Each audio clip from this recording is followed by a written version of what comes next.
124185 permanent employee, regular employee. SMS 2లో పనిచేస్తా ఉన్నాడు, మాస్టర్ టెక్నీషియన్గా పనిచేస్తా ఉన్నాడు. చనిపోయింది 1/4/2025. 1/4/2025 1 ఏప్రిల్ 2025 చనిపోయాడు. నేను అడుగుతా ఉన్నా, ఈ పెంటయ్యన్నకు కూతురు, ఇదిగో ఐడి కార్డు, ఈ పెంటయ్యన్నకు కూతురు పేరేం పేరుమా? భాగ్యశ్రీ కూతురు. కొడుకు ప్రసాదు, నవీను ప్రసాదు.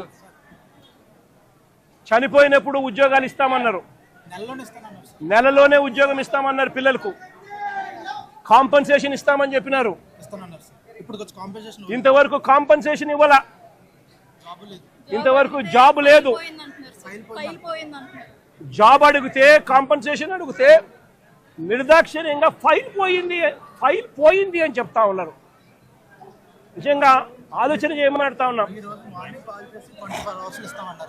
ఇంత నిర్దయగా ప్రభుత్వాలు వ్యవహరించడం ధర్మమేనా అని అడుగుతా ఉన్నా.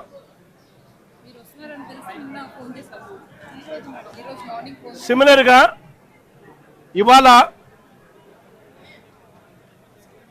ఇవాళ జరుగుతా ఉన్న ఘటనలో దాదాపుగా ఇప్పటికే 9 మంది చనిపోయారు. దాదాపుగా మరో 5 మంది హాస్పిటల్లో వైద్యం పొందుతా ఉన్నారు. ఈ 5 మందిలో కూడా ఒకరి పరిస్థితి విషమంగా ఉంది. వీళ్లకు కాంపన్సేషన్ విషయంలో నిన్న చంద్రబాబు నాయుడు గారి సుపుత్రుడు ఆయన మాట్లాడిన మాటలు చూస్తే నిజంగా నాకు ఆశ్చర్యం అనిపిస్తుంది. మానవత్వం అన్నది ఎవరికైనా ఎక్కడైనా కానీ కొద్దో గొప్ప ఉండాలి కదా, ఇలాంటి మనుషులు కూడా ఉంటారా అనిపించింది. నిజంగా ఆయన అంటాడు 1,72,00,000 ఇస్తా ఉన్నాము అని చెప్పి.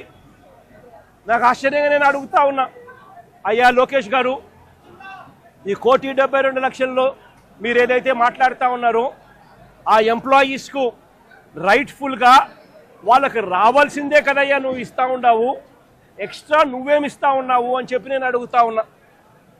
ఈ ఎంప్లాయీస్కి రావాల్సిన గ్రూప్ ఇన్సూరెన్స్ అయితేనేమి, ప్రావిడెంట్ ఫండ్ అయితేనేమి, గ్రాట్యుటీ అయితేనేమి, రిస్క్ ఇన్సూరెన్స్ అయితేనేమి, వీటి నేపథ్యంలో 1.45 crores వాళ్ళకే రావాల. ఆ తర్వాత కంపెనీనే మరో 25 లక్షలు ఇస్తూ ఉంది. అది కూడా విశాఖపట్నం స్టీల్ ప్లాంట్ కంపెనీయే ఇస్తూ ఉంది. కేవలం ప్రైమ్ మినిస్టర్ రిలీఫ్ ఫండ్ కింద కేవలం 2 లక్షల రూపాయలు అదనంగా ఎక్స్గ్రేషియా కింద వస్తూ ఉంది. రాష్ట్ర ప్రభుత్వం నుంచి 0 రూపాయి అంటే రూపాయి కూడా ఇవ్వడంలే. మరి నేను అడుగుతా ఉన్నా, ఇక 1.72 crores ఇంకొకటి నువ్వు ఇచ్చేదేందయ్యా బోడీ అని అడుగుతా ఉన్నా. వాళ్ళకి రావాల్సిందే, వాళ్ళ హక్కుగా వాళ్ళకి రావాల్సిందే వాళ్ళకు వస్తూ ఉంది. వాళ్ళకి అది ఇస్తూ ఉన్నారు, అది వాళ్ళకి ఇస్తా ఉన్నారని మీరు చెప్తా ఉన్నారు. ఇది నిజంగా ధర్మమేనా, న్యాయమేనా అడుగుతా ఉన్నా.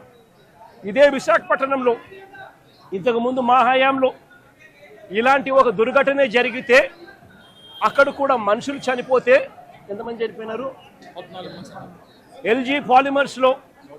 ఎల్జీ పాలిమర్స్లో అప్పట్లో కూడా ఒక దుర్ఘటన జరిగి 14 మంది అప్పట్లో చనిపోయిన ఘటన జరిగితే రాష్ట్ర ప్రభుత్వం ఎలా స్పందించింది?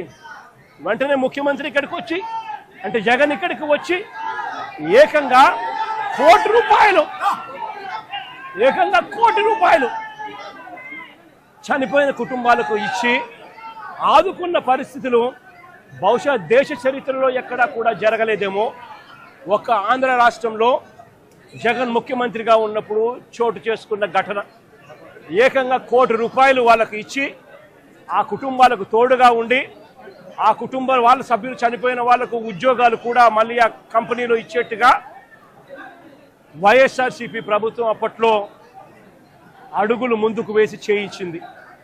నేను అడుగుతా ఉన్నా, ఈరోజు ఈ ప్రభుత్వం, చంద్రబాబు నాయుడు గారి ప్రభుత్వం స్పందిస్తూ ఉన్న తీరు నిజంగా ఎంత అన్యాయంగా ఉంది అని ఒక్కసారి మనస్సాక్షిని అడుక్కోండి మీరు అని చెప్పి నేను కోరుతా ఉన్నా. ఈ ప్రభుత్వాన్ని గట్టిగా డిమాండ్ చేస్తూ ఉన్నాం. వాళ్ళకి రావాల్సింది వాళ్ళకి ఇప్పించడంలో నీ గొప్పతనం ఏమీ లేదయ్యా. వాళ్ళకి రావాల్సిన కోటి 72 లక్షలు కోటి 72 లక్షలు ఏదైతే ఇస్తా ఉన్నారో 1,45 లక్షలు వాళ్ళకి రావాల్సింది ఏదైతే ఇస్తా ఉన్నారో అది గొప్పతనం. నీ గొప్పతనం ఏమీ కాదు. కంపెనీ నుంచి కేవలం 25 లక్షల రూపాయలు మాత్రమే ఆ ఎంప్లాయీస్కు వస్తూ ఉంది. ఈ నేపథ్యంలో నేను చెప్తా ఉన్నాను, అయ్యా అప్పట్లో వైసీపీ ప్రభుత్వంలో ఉన్నప్పుడు ఏ రకంగా అయితే ₹1,00,00,000 ప్రతి కార్మికుడికి ఇచ్చి తోడుగా ఉన్న నేపథ్యం పరిస్థితులు ఏ రకంగా జరిగాయో అదే మాదిరిగా ప్రతి ఎంప్లాయీకి మేము ఇంతకు ముందు చేసి చూపించినాం. మేమేదైతే చేసి చూపించినామో అదే మిమ్మల్ని కూడా చేయమని అడుగుతా ఉన్నాం. మేమేమి ఎక్కడా కూడా అన్యాయంగానో లేకపోతే మేము చెయ్యనిది మిమ్మల్ని చేయమని చెప్పి అడగడంలా మేమేదైతే చేశామో అదే చేయమని అడుగుతా ఉన్నాం. వెంటనే వాళ్లకు ఈ 1,45,00,000కు అదనంగా వాళ్ళకి ఏదైతే వస్తూ ఉన్నదో దాంట్లో నీ ప్రమేయం ఏదైతే లేదో వాళ్ళకు సంబంధించిన group insurance, provident fund, gratuity, risk insurance ఈ రూపేణ వాళ్ళకు వస్తూ ఉన్న 1,45,00,000 ఏదైతే వస్తూ ఉందో దానికి అదనంగా మరో ₹1,00,00,000 ఖచ్చితంగా వాళ్ళకి ఇవ్వాలి. వాళ్ళ కుటుంబ సభ్యులకు కూడా అదే మాదిరిగా ఉద్యోగాలు కూడా వెంటనే ఇవ్వాలని కూడా కోరుతా ఉన్నాం. అదే మాదిరిగా నా పక్కన చెల్లి భాగ్యం ఇక్కడే ఉంది. వాళ్ళ కుటుంబం కూడా ఇదే మాదిరిగానే సంవత్సరం 14 నెలల కిందట 14 వాళ్ళ భార్య ఇక్కడే ఉంది.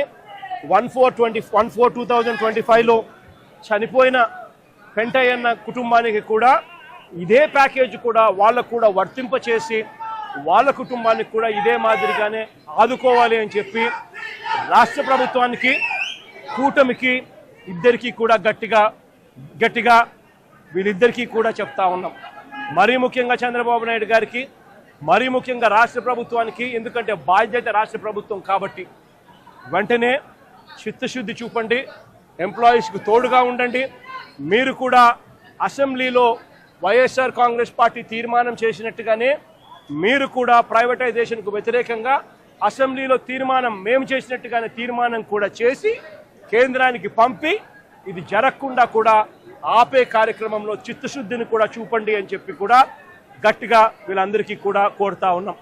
ఇదొకటే కాదు, మేము ఇంత అడుగుతా ఉన్నా కూడా చంద్రబాబు నాయుడు గారి ప్రభుత్వంలో ఎక్కడైనా మానవత్వం లేక ₹1,00,00,000 ఇవ్వాల్సిన చోట వాళ్ళకు ఇవ్వని పరిస్థితి ఎక్కడైనా ఉంటే మాత్రం ప్రతి బాధితుడికి చెప్తా ఉన్నా, ప్రతి అక్కకు, ప్రతి చెల్లెమ్మకు, ప్రతి బాబుకు చెప్తా ఉన్నా, బాధపడాల్సిన పనుల కొంచెం ఓపిక పట్టండి. దేవుడి దయతో మన ప్రభుత్వం వచ్చిన వెంటనే ఒక నెల తిరక్క మునిపే ₹1,00,00,000 రాష్ట్ర ప్రభుత్వం తరఫు నుంచి వీళ్ళకి ఇచ్చి ఆదుకుంటామని చెప్పి ఖచ్చితంగా చెప్తా ఉన్నాం. అందులో మీకు కూడా ఉంటారు తల్లి, అందులో మీ కుటుంబాన్ని కూడా ఖచ్చితంగా అది వర్తింపజేసేట్టుగా కూడా చేస్తామని కూడా చెప్తా ఉన్నా. కాబట్టి అందరం కూడా మానవత్వం చూపాలి అని చెప్పి, మానవత్వం చూపుతూ ఆదుకోవాలని చెప్పి ఈ రాష్ట్ర ప్రభుత్వాన్ని గట్టిగా కోరుతా ఉన్నాం.